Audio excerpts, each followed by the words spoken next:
25 years. That's how long it had been since I last saw Sarah Mitchell. And when I finally did, she was digging through a trash can outside my favorite coffee shop in downtown Portland. I almost didn't recognize her. The vibrant redhead who once made my teenage heart skip beats was now a shadow. Her hair matted, her clothes layered in that desperate way homeless people learn to dress. But those green eyes, those impossible green eyes that used to light up when she laughed at my terrible jokes in AP chemistry, they were unmistakable. My first instinct was to pretend I hadn't seen her, to walk past, order my usual double-shot Americano, and continue with my comfortable life. After all, what do you say to someone who was once your entire world but is now this? But as I watched her carefully examine a half-eaten sandwich she'd found, something in my chest cracked open. Sarah? She froze. Actually froze, like a deer caught in headlights. When she turned around, I saw something I'll never forget. Shame so deep it made her physically smaller. She tried to smile, that same crooked grin I'd fallen in love with at 16, but it broke my heart. "Tommy Brennan," she whispered. Oh, God, of all the people. 25 years collapsed into nothing. I was 17 again, holding her hand in the school parking lot, promising we'd stay together forever.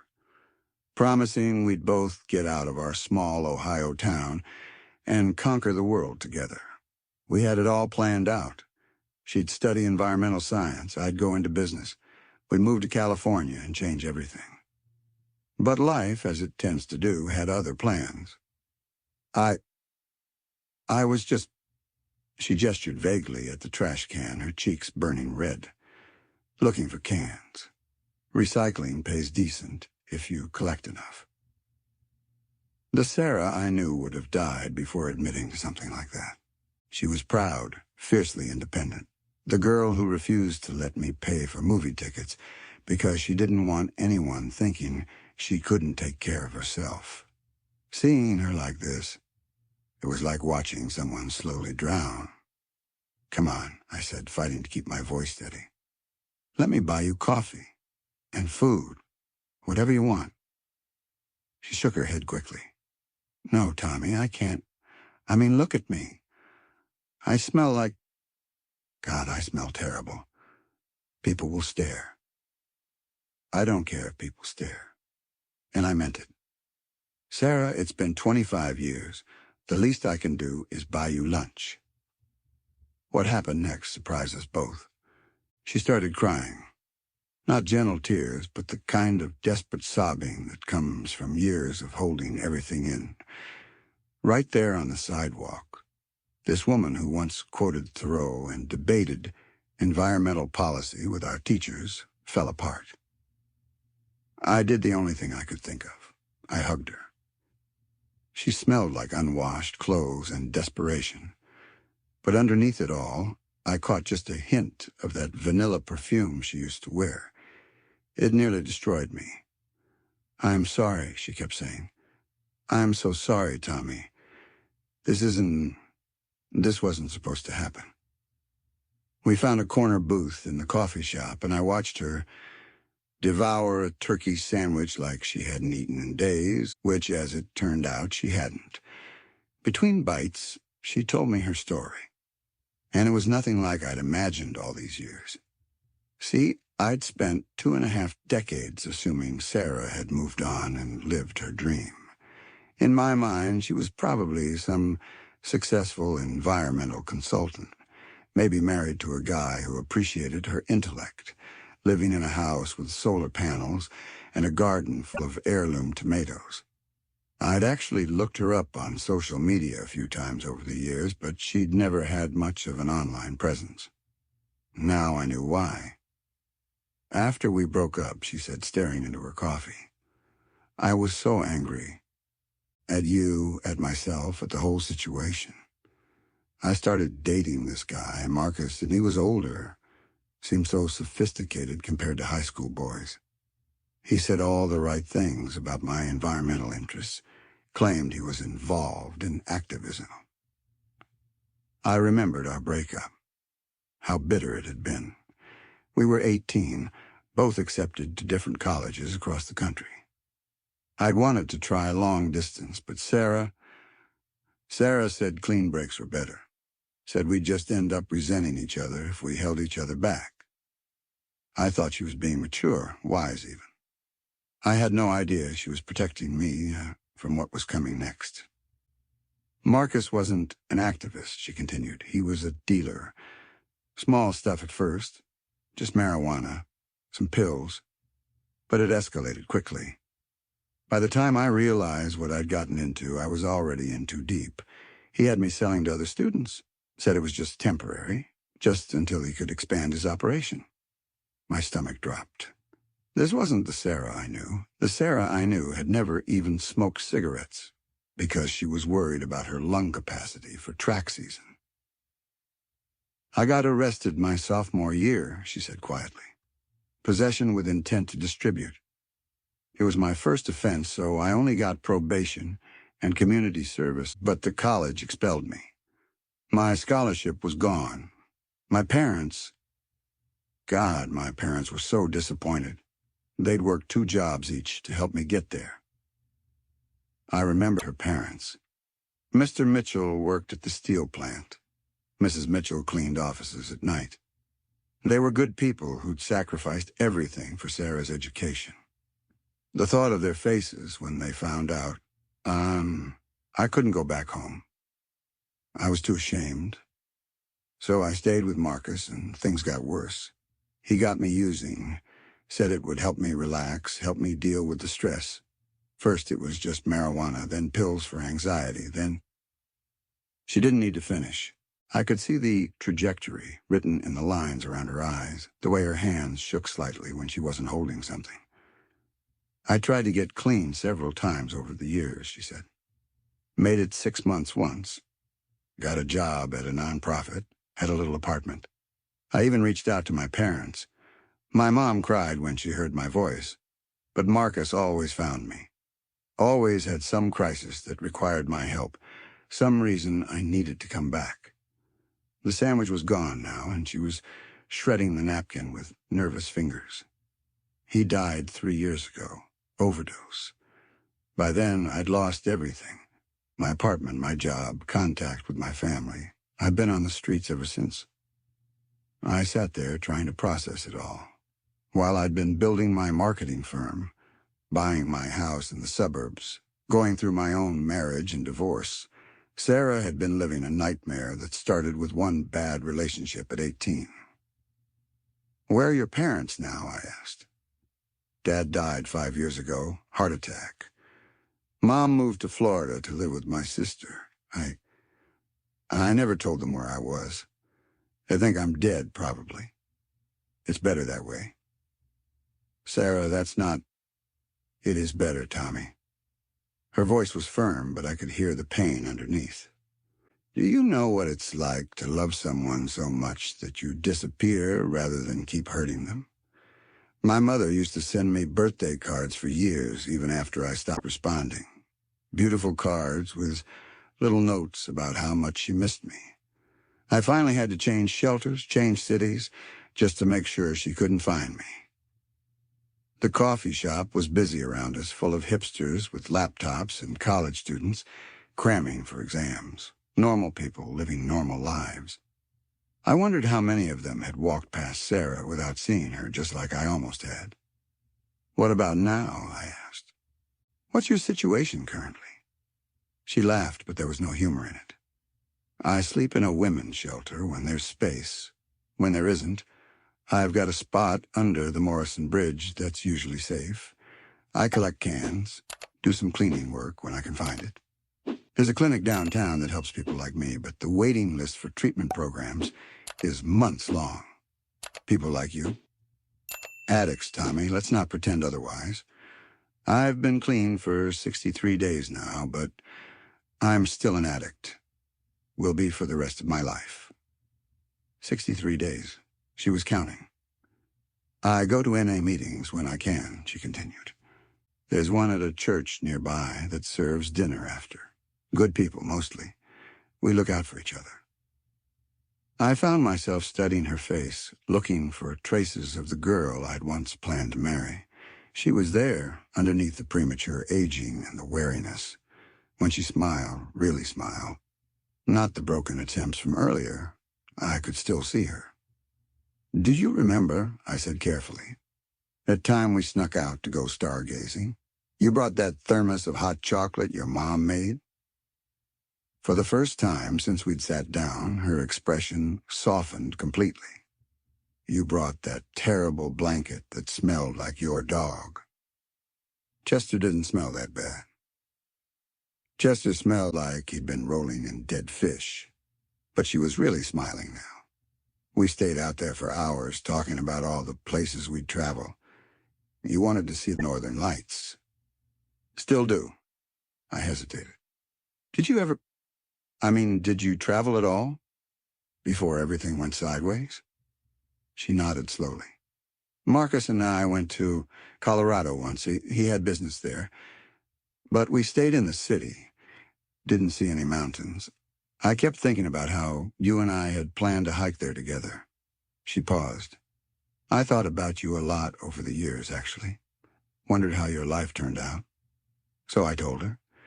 About college, about building my business, about my marriage to Jennifer, and our divorce 2 years ago, about my house, my dog, a golden retriever named Murphy, my routine life that suddenly felt hollow in comparison to her struggles. No kids? She asked. Jennifer wanted them, but the timing never seemed right. Work was always too demanding, or we were having problems, or... I shrugged. Now I'm 43 and single, and most days I eat dinner alone while watching Netflix. That sounds peaceful, actually. It's lonely, I admitted. Success isn't as fulfilling as everyone pretends it is. We sat in comfortable silence for a moment, watching the afternoon crowd thin out. I found myself calculating how much money I had in savings, what kind of apartment deposit might cost, whether my health insurance could help with treatment programs. Tommy, Sarah said quietly, I can see those wheels turning. Don't what? Don't try to save me. I know you. Even at 17, you were always trying to fix everything for everyone. But this isn't something you can fix with money or connections or good intentions.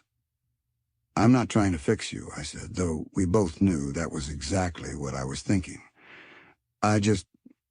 Seeing you like this, knowing what happened, I feel responsible somehow. Responsible? Tommy, you were 18 when we broke up. We were kids.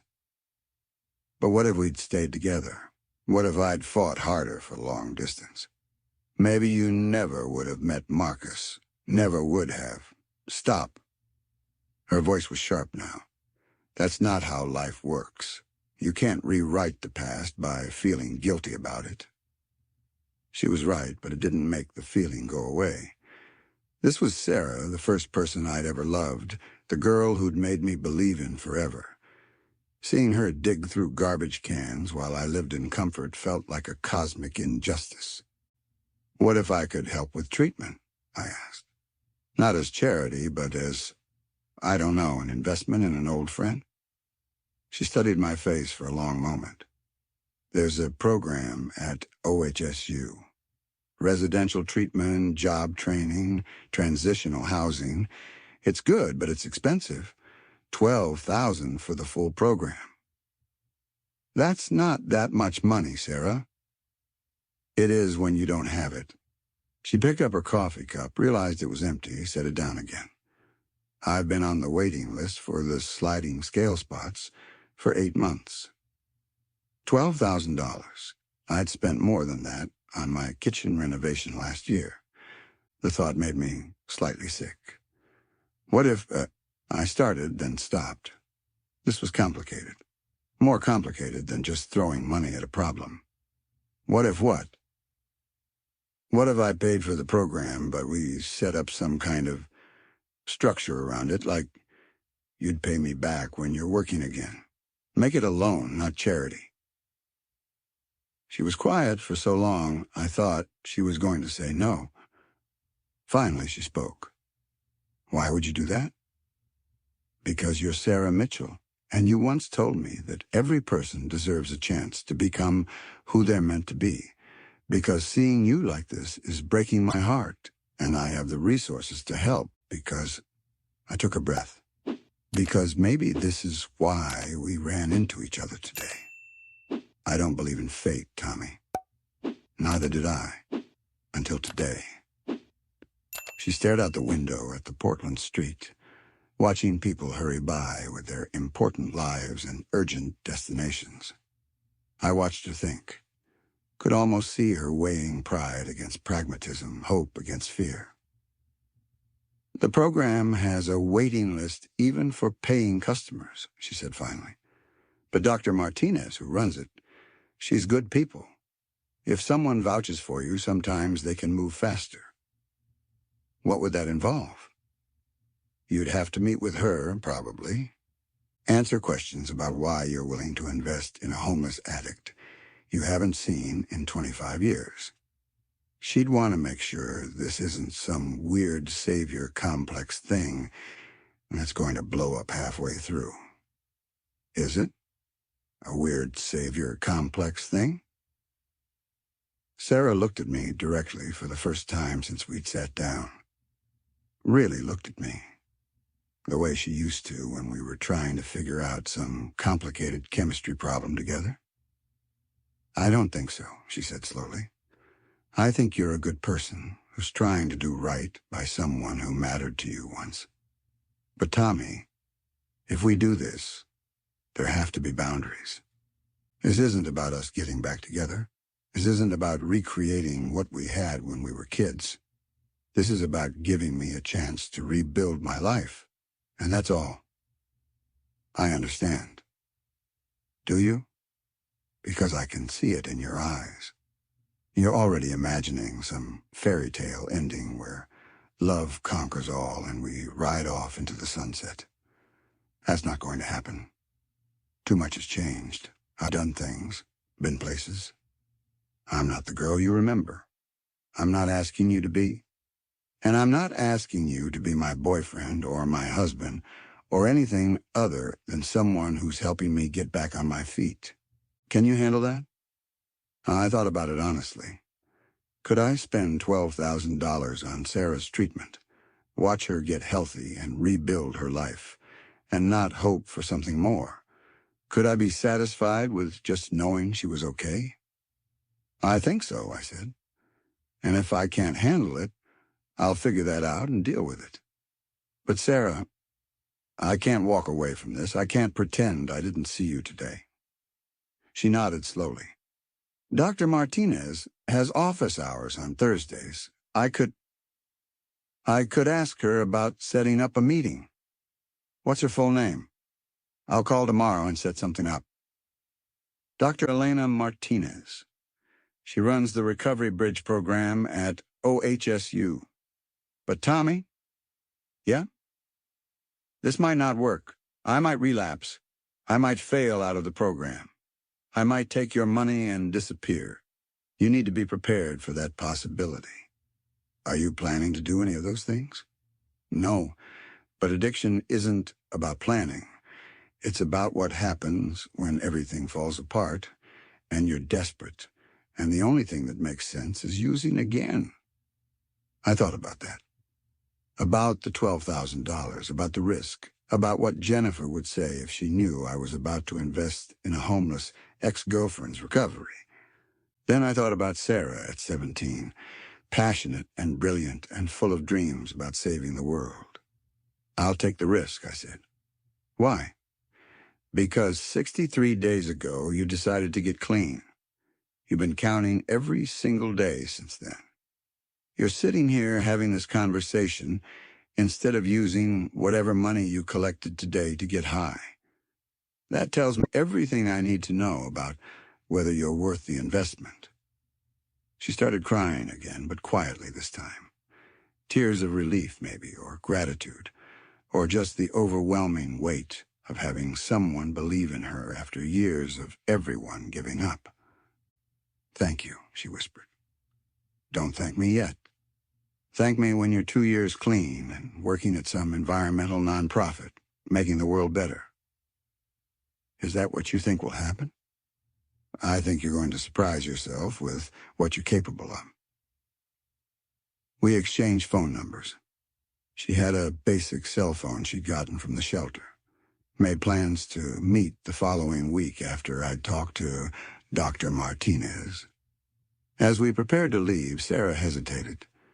"Tommy, can I ask you something?" "Of course." "Do you ever think about the night we broke up, what we said to each other?" I remembered. We'd been cruel in the way only teenagers in love can be cruel. Said things designed to hurt, to make the separation easier by making each other easier to hate. "I said you were naive to think you could change the world," I admitted. "I said you'd realize how unrealistic your dreams were once you got to college. And I said you'd never amount to anything because you only cared about money and status." She looked down at her hands. "I was wrong about that. You built something. You became successful. And you were right about me only caring about money and status. It took me 25 years to realize how empty that feels." Maybe we were both right and both wrong. Maybe. We stood up and I realized I didn't want her to leave. Not because I was hoping for some romantic reconciliation, but because I was terrified she'd disappear again. This chance encounter would turn out to be some cruel dream, and I'd wake up never knowing what happened to her. "Sarah, where will you be sleeping tonight?" "The shelter, hopefully. They do intake at 6, first come, first served. And if there's no space, then under the bridge. I've got a sleeping bag, and it's not supposed to rain." The thought of Sarah spending the night under a bridge while I went home to my comfortable house with the guest bedroom and the king-size bed made me feel sick. "Come stay at my place," I said impulsively. She shook her head immediately. "That crosses the boundary we just established." "Not in my bed. I have a guest room, completely separate. You could shower, get a good night's sleep, have breakfast in the morning." "Tommy, look, I know it's complicated, but it's one night, and tomorrow you can go back to the shelter system, or whatever feels more appropriate. The thought of you sleeping outside when I have a warm house." She studied my face again, looking for ulterior motives. "Just sleep," I said.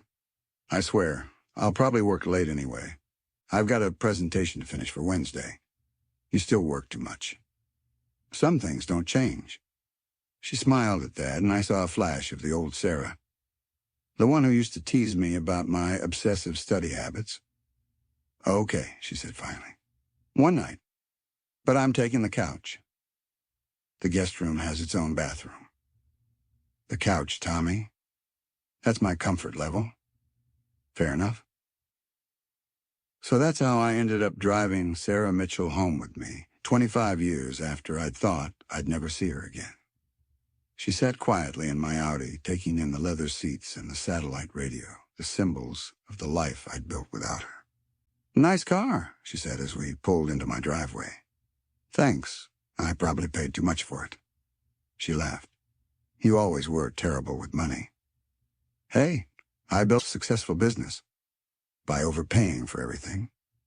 But she was smiling, and for a moment, it felt like we were just Tommy and Sarah again, 25 years of pain and mistakes forgotten.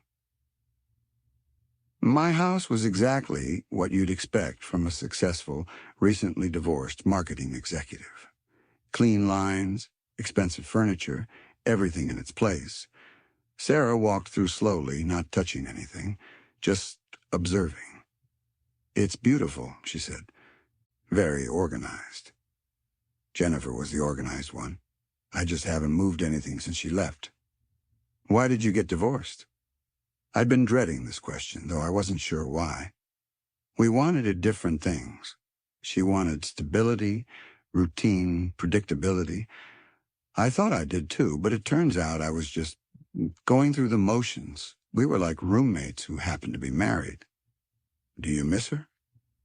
I miss having someone to come home to, but honestly, we probably should have divorced years earlier. We were staying together out of habit more than love. Sarah nodded like she understood. I've never been married, never even came close after Marcus. Why not? Trust issues, mostly. And addiction doesn't exactly make you relationship material. Hard to love someone who might steal your wallet to buy drugs. The casual way she said it hit me harder than I expected. This was what addiction had cost her. Not just her career and her family, but her ability to believe she deserved love. I showed her where everything was, towels, toiletries, the kitchen if she got hungry. She stood in the doorway of the guest room, looking overwhelmed. I haven't slept in a real bed in 8 months, she said quietly. Then enjoy it. Tommy, why are you doing this? Really? I thought about lying, giving her some easy answer about human decency or paying it forward. But Sarah had always been able to see through my bullshit. Because I loved you, I said. Not past tense love, but present tense love. Because seeing you today reminded me that success means nothing if you don't use it to help people who matter to you. Because I paused, trying to find the right words. Because maybe this is my chance to be the person you thought I could be when we were 17. She was quiet for a long moment. The person I thought you could be when we were 17 was pretty amazing, she said finally. Yeah, well, he got lost somewhere along the way. Maybe it's time to find him again. She went to shower then, and I tried to focus on work. But I kept thinking about her words, about how she'd been clean for 63 days, about sleeping under bridges, about parents who thought their daughter was dead, about the girl who once quoted Thoreau and dreamed of changing the world, now counting recycling money to survive. I called Dr. Martinez's office and left a message. Then I called my lawyer to ask about setting up a formal loan agreement. Then I sat in my living room listening to the shower run and wondered what the hell I was getting myself into.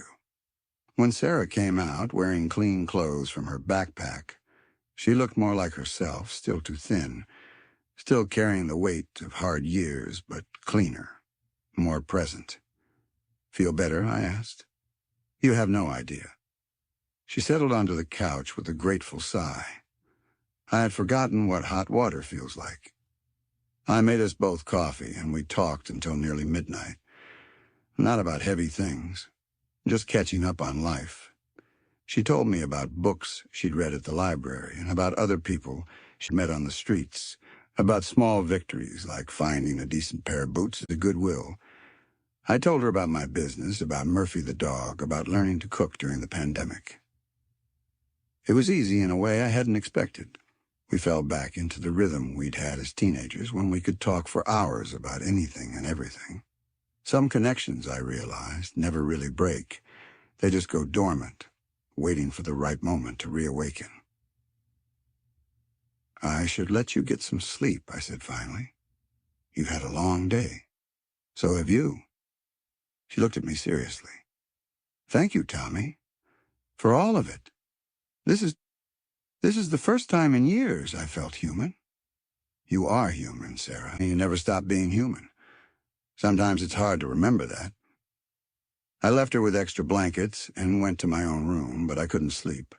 I kept thinking about parallel universes, about the life where Sarah and I had stayed together, where she'd never met Marcus, where we'd both become the people we'd planned to be. But maybe that was the wrong way to think about it. Maybe the question wasn't what could have been, but what could still be. The next morning, I found her in the kitchen making coffee. She'd folded the blankets neatly and cleaned up after herself, trying not to be a burden, even here. Sleep okay? I asked. Best night's sleep I've had in months. She handed me a mug. I called Dr. Martinez this morning. She can see us Thursday at 2. Us? She wants to meet you before she'll consider an expedited placement. Make sure you're serious and not some creep with ulterior motives. Fair enough. What should I expect? Questions. Lots of questions. About why you're doing this, what your expectations are, how you'll handle it if I struggle in the program. Oh, Sarah sat down across from me. She's protective of her patients. She's seen too many people get their hopes up only to have their support system bail when things get difficult. And do things get difficult? Recovery is the hardest thing I've ever done, and I've failed at it more times than I can count. There will be days when I hate you for putting me through it. Days when I'll try to convince you that I'm hopeless and you should just give up. What should I do on those days? Remind me that I've been clean for 64 days. She smiled slightly. And that I'm Sarah Mitchell, and Sarah Mitchell doesn't quit. I spent the rest of the week preparing for the meeting with Dr. Martinez. I researched her program, read about addiction recovery, tried to understand what I was really committing to. It wasn't just the money. It was signing up to be part of Sarah's support system for the next year at minimum. Thursday afternoon, we met at OHSU. Dr. Martinez was a small woman with intelligent eyes and a firm handshake. She grilled me for an hour about my motivations, my resources, my understanding of addiction. She asked pointed questions about my relationship history with Sarah, about my expectations for her recovery, about how I'd handle it if she relapsed. Mr. Brennan, she said finally, I'm going to be very direct with you. Sarah is a high-functioning addict who's been on the streets for 3 years. She's been through detox 4 times and relapsed each time within 6 months. Her longest period of sobriety was 8 months, 2 years ago. What makes you think this time will be different? I looked at Sarah, who was sitting quietly beside me. She'd warned me this question was coming. Because this time, she's not doing it alone, I said. Because she has someone invested in her success who isn't going to disappear when things get hard. Because she's survived 3 years on the streets and still has the strength to keep trying. And because, I paused, because I believe she's stronger than her addiction. Dr. Martinez studied us both for a long moment. The program is 90 days residential, followed by 6 months of outpatient support and job training. The total cost is $12,000 due in advance. If Sarah completes the full program, she'll have transitional housing for up to a year while she establishes employment and stability. And if she doesn't complete it, then you'll have lost your money, and Sarah will be back where she started. There are no refunds for good intentions. I looked at Sarah again.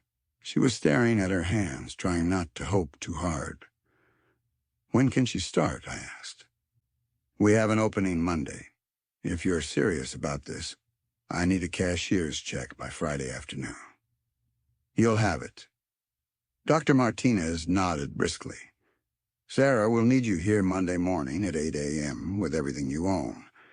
The first 30 days, you'll have no contact with the outside world except for medical emergencies. After that, supervised visits and phone calls. Mr. Brennan, I strongly suggest you use that 30 days to examine your own motivations and decide whether you're prepared for this long-term commitment. I am prepared. We'll see. Outside in the parking lot, Sarah was quiet. We sat in my car watching people come and go from the medical complex. Are you scared? I asked. Terrified, she admitted. What if I fail again? What if I waste your money and end up back on the streets? What if you don't? I don't know how to imagine that anymore. I've been in survival mode for so long.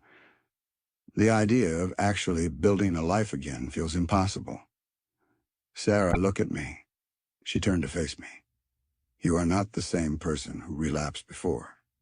You're stronger now, more determined. And this time, you're not alone. Promise me something, she said. What? Promise me that if I mess this up, you won't blame yourself. This is my choice, my responsibility. Whatever happens, it's not on you. I promise. But you're not going to mess this up. How can you be so sure? Because you're Sarah Mitchell. And Sarah Mitchell once told me that every person deserves a chance to become who they're meant to be. I think it's time you gave yourself that chance. The next day, I went to the bank and got the cashier's check. $12,000 made out to the Recovery Bridge program. It was, without question, the best investment I'd ever made. Saturday, Sarah and I spent the day together. We drove to the coast, walked on the beach, talked about everything and nothing. She was nervous about Monday, but also more hopeful than I'd seen her. For the first time in years, she had a real plan, a real chance at rebuilding her life. Thank you, she said as we watched the sunset over the Pacific. Not just for the money, but for believing in me when I'd stopped believing in myself. You don't need to thank me, Sarah. Just get well. Build the life you're supposed to have. What if the life I'm supposed to have doesn't include you? It was the question I'd been avoiding. The possibility that Sarah would get clean, get stable, and decide that keeping me in her life was too complicated or painful. Then I'll be happy knowing you're okay, I said. This isn't about me, remember? It's about giving you a chance. But it is about you, a little bit. You're not doing this purely out of altruism. She was right, of course. Part of me was hoping that helping Sarah would lead to something. A relationship, a future, a chance to reclaim what we'd lost. Maybe, I admitted. But even if it doesn't work out the way I might hope, I still want to do this. I need to do this. Why? Because 25 years ago, I let the best person I knew walk out of my life without fighting for her. I'm not making that mistake again.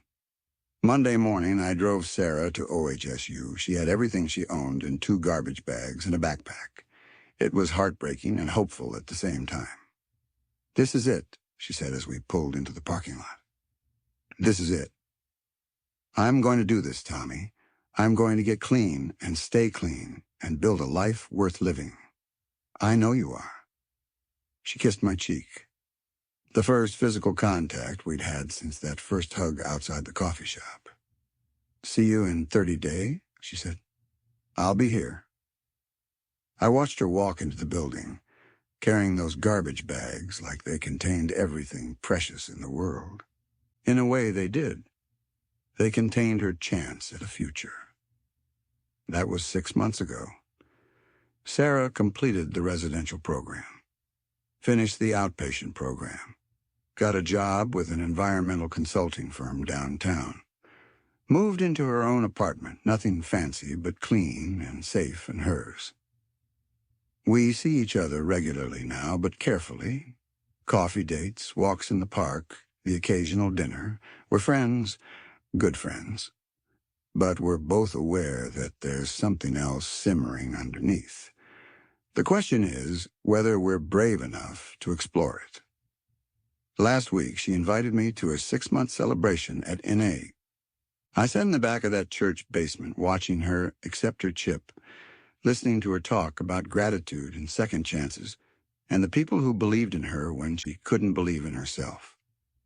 Afterward, we walked to that same coffee shop where I'd found her all those months ago. Do you ever think about what would have happened if you'd walked past that day? She asked. Every day, I said. Do you? Every day? She was quiet for a moment. I think I would have died, Tommy. Maybe not that week or that month, but eventually. I was giving up. But you didn't give up, You're here. We're here, she corrected. Both of us. Different than we were, but here. Are you happy? I asked. I'm getting there. Some days are harder than others, but yes, I'm getting there. She looked at me seriously. What about you? Are you happy? I'm getting there too. Because of me? Because of a lot of things. Helping you reminded me who I wanted to be. Gave me a purpose beyond just making money and buying stuff. So what happens now? It was the question we'd been dancing around for months. I don't know, I said honestly. I know I care about you. I know I want you in my life. But I also know we're different people than we were at 17, and we can't go back to what we had then. What if we don't want to go back? What if we want to go forward? Is that what you want?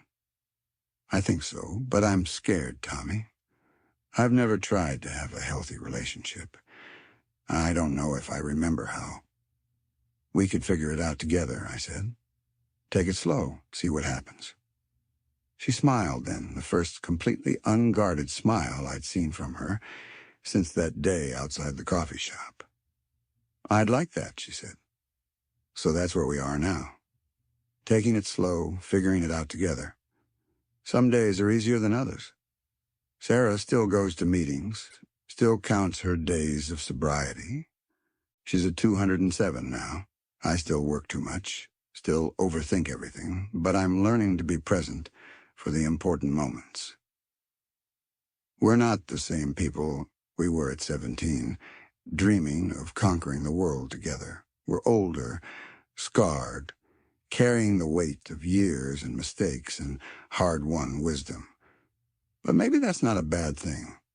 Maybe love at 43 is different than love at 17, deeper, more intentional, built on who we actually are instead of who we thought we'd become. Last month, Sarah got promoted to senior consultant at her firm. She's working on a project to restore wetlands outside Portland, something that would have thrilled 17-year-old Sarah beyond measure. She called me from the field site, practically vibrating with excitement about soil samples and native plant species.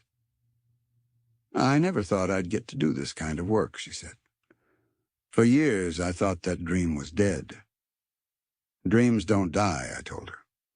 Sometimes they just take longer than expected. Is that what this is? Us, I mean? A dream that took longer than expected? Maybe. Or maybe it's something better than what we originally dreamed. How could it be better?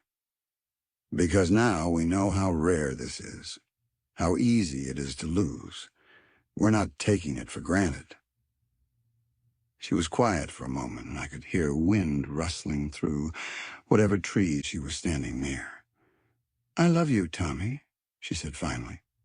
Not the way I loved you when we were kids, but deeper, more real. I love you too, I said, and meant it in a way I hadn't meant it with anyone else, not even Jennifer. Tonight, Sarah's coming over for dinner. Nothing fancy. I'm making pasta. She's bringing salad from the farmer's market. We'll probably watch a movie. Maybe talk about her work or my latest client crisis. Normal things, unremarkable things. The kind of evening I used to think was boring. But I've learned something important over the past 6 months. Love isn't always dramatic rescue scenes and grand gestures. Sometimes it's just showing up consistently, believing in someone when they can't believe in themselves, creating space for healing and growth. Sometimes it's as simple as seeing someone digging through a trash can and choosing not to walk away. Dr. Martinez was right to warn me that recovery is complicated, that there would be difficult days. Sarah has had moments of doubt, times when the old habits and thought patterns resurface. But she's never stopped fighting, never stopped choosing sobriety and health and the future she's building. And I've learned that helping someone isn't about fixing them or saving them. It's about standing beside them while they save themselves. The girl I fell in love with at 17 was brilliant and passionate and full of dreams. The woman I'm falling in love with now is brilliant and passionate and full of dreams too. But she's also resilient in ways that 17-year-old Sarah never had to be. She's fought battles I can't imagine, survived things that would have broken other people, and come out stronger. She's still Sarah Mitchell, the girl who wanted to change the world. She's just taking a different path to get there. As for me, I'm still Tommy Brennan, still probably working too much and overthinking everything. But I'm also learning what it means to love someone not for who they used to be or who they might become, but for exactly who they are right now, in this moment, scars and strength and everything in between. We don't know what the future holds. Recovery is a day-by-day process, and relationships require their own kind of daily commitment, but we're both showing up, both choosing each other and the life we're building together. Maybe that's all anyone can do. Show up, choose love, and trust that sometimes the best stories are the ones that take 25 years to find their real beginning. 3 months ago, Sarah asked me what I thought would have happened if we'd stayed together after high school. I told her I didn't know, but that I was grateful we didn't. If we'd stayed together at 18, we would have been different people, shaped by different experiences. We might have been happy, but we wouldn't have been who we are now. And who we are now, battle-tested, wiser, carrying hard-earned perspective about what matters and what doesn't. Who we are now might just be capable of the kind of love that lasts. Yesterday, Sarah celebrated 8 months of sobriety. We went to the beach where we'd walked that day before she entered treatment. And she told me about her plans to start a nonprofit focused on environmental education for at-risk youth. Kids who are facing some of the same challenges I faced, she said. Show them that there are other paths, other possibilities. That sounds amazing, I said. It feels like what I'm supposed to be doing, like everything I went through. Maybe it was preparing me for this. Maybe it was. Will you help me? With the business side, I mean. I know environmental science, but I don't know anything about running an organization. Are you asking me to be your business partner? I'm asking you to help me change the world. Isn't that what we always planned to do? I looked at her standing there on the sand, hair whipping in the ocean wind, eyes bright with possibility. She looked like a girl I'd fallen in love with at 17, but also like someone entirely new, someone forged by struggle and loss and the daily choice to keep fighting. Yeah, I said. That's exactly what we plan to do. So that's our story, not the fairy tale romance where love conquers all in 90 minutes with a soundtrack, but the real-world version where love is daily choice and recovery is ongoing work, and dreams sometimes take decades to unfold. Sarah Mitchell is 8 months sober today. She has her own apartment, a job she loves, plans for a nonprofit that could help kids avoid the path she went down. She's rebuilding relationships with her family. Her mom cried for an hour when Sarah called her last month. And she has me, the boy who loved her first, now a man learning how to love her better. I don't know what happens next, but I know we'll face it together one day at a time, counting victories and supporting each other through setbacks. Because sometimes the most powerful thing you can do is refuse to walk past someone who needs help. Sometimes the best investment you can make is in another person's potential for healing and growth. And sometimes the love of your life is exactly where you left them, just waiting for you to be brave enough to stop and really see them. If you've made it this far in my story, I'm hoping it resonated with something in your own life. Maybe you've got someone from your past you've lost touch with, someone you wonder about. Maybe you faced your own struggles with addiction or homelessness, or just feeling invisible in a world that's moving too fast to notice individual pain. Whatever brought you here today, I want you to know that second chances are real. Recovery is possible. Love, real love. The kind that sees people clearly and chooses them anyway. That's possible too. Share your thoughts in the comments. Tell me about your own second chances, your own stories of people who refused to walk past when you needed help most. And if this story moved you, hit that subscribe button, because we're all just walking each other home, and sometimes we need to be reminded that we're not alone in this. The world is full of Sarah Mitchells and Tommy Brennans, people whose paths crossed once and are destined to cross again. The question is whether we'll have the courage to stop walking and really see each other when that moment comes. Thanks for listening to my story. Until next time, remember, sometimes the most extraordinary thing you can do is simply refuse to look away.